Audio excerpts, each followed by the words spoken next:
65 വയസ്സുവരെ ജീവിതത്തിൽ പരാജയം മാത്രം. പല ജോലികൾ ചെയ്തു, എല്ലായിടത്തും തോൽവി മാത്രം. ആത്മഹത്യ ചെയ്യാൻ പോലും തീരുമാനിച്ചു, അവിടെയും തോൽവി തന്നെ.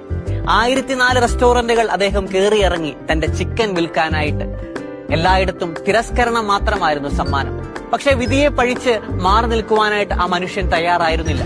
അവിടെ നിന്നുമാണ് കേണൽ സാൻഡേഴ്സ് എന്ന് പറയുന്ന മനുഷ്യൻ ലോകത്തിലെ 5ാമത്തെ വലിയ ഭക്ഷ്യ ശൃംഖലയായ കെന്റുക്കി ഫ്രൈഡ് ചിക്കൻ അഥവാ KFCയുടെ വിജയഗാഥ എഴുതി തുടങ്ങിയത്. ഇന്ന് 180 രാജ്യങ്ങളിൽ 30,000 ഔട്ട്ലെറ്റുകളിൽ KFC എത്തി നിൽക്കുന്നു. 65-ാം വയസ്സിൽ ആത്മഹത്യ ചെയ്യാൻ തീരുമാനിച്ച വ്യക്തി 88-ാമത്തെ വയസ്സിൽ കോടീശ്വരന്മാരുടെ പട്ടികയിലേക്ക് ഉയരുന്നു. ജീവിതത്തിൽ കുറ്റം പറയുവാനായിട്ട് എളുപ്പമുള്ള കാര്യമാണ്.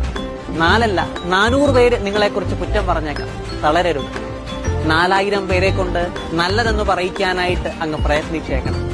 ദൈവത്തിന്റെ വചനം നമ്മെ ഓർമ്മിപ്പിക്കുന്നു, ഞാൻ നന്നായി പൊരുതി എന്റെ ഓട്ടം പൂർത്തിയാക്കി എന്റെ വിശ്വാസം കാത്തു.